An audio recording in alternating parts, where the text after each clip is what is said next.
Nacional é passado.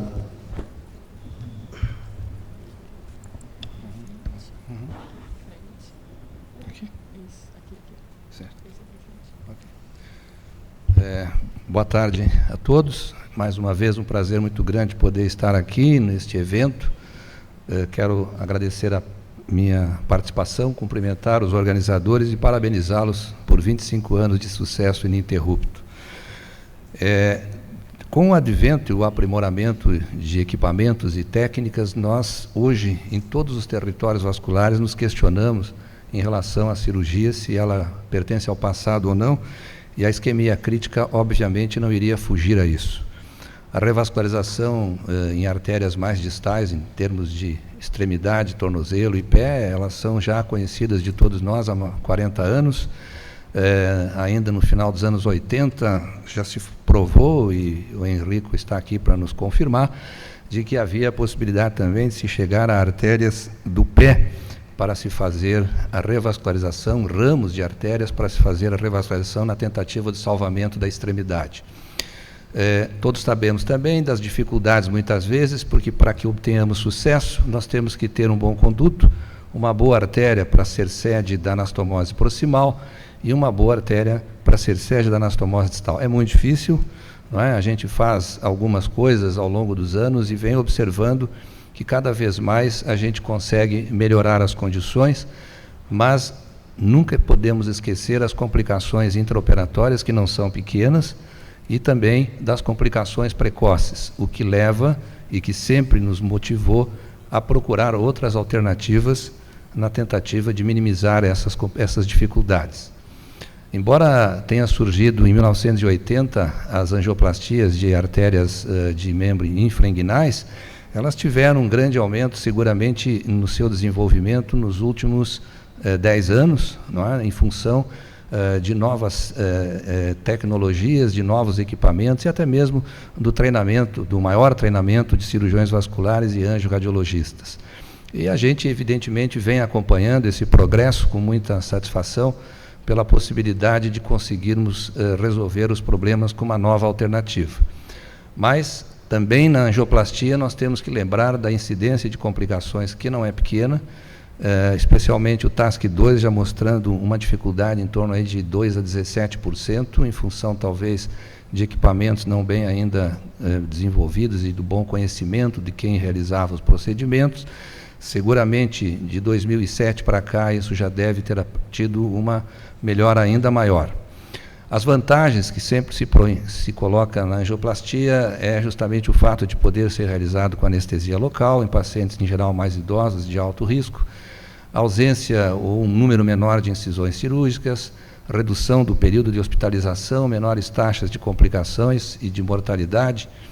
Ela pode ser aplicável na ausência de um bom substituto venoso, permite, no mesmo ato, que um maior número de vasos sejam tratados, há uma técnica melhor quando nós temos extensas lesões de subcutâneo, não inviabiliza um procedimento de revascularização futura e também tem um menor número de taxas de pacientes não tratáveis.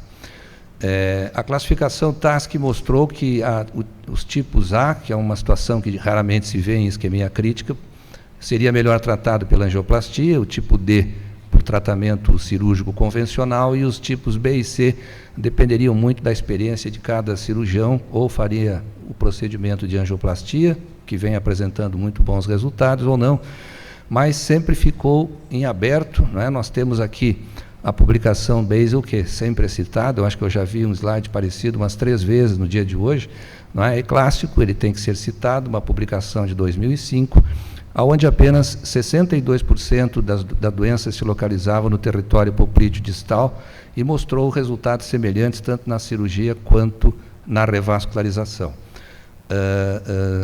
através da angioplastia.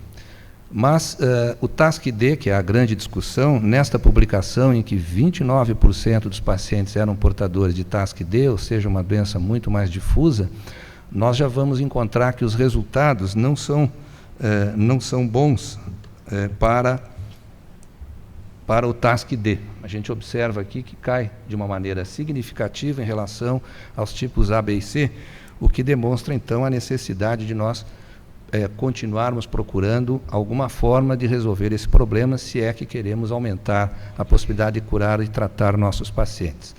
Essas duas meta-análises que aí estão, a primeira sobre derivação cirúrgica, a segunda sobre angioplastia, mostra, a grosso modo, resultados semelhantes no que se refere fundamentalmente a salvamento de extremidades. Muito embora o grupo da angioplastia ofereça tratamento e resultados até 3 anos.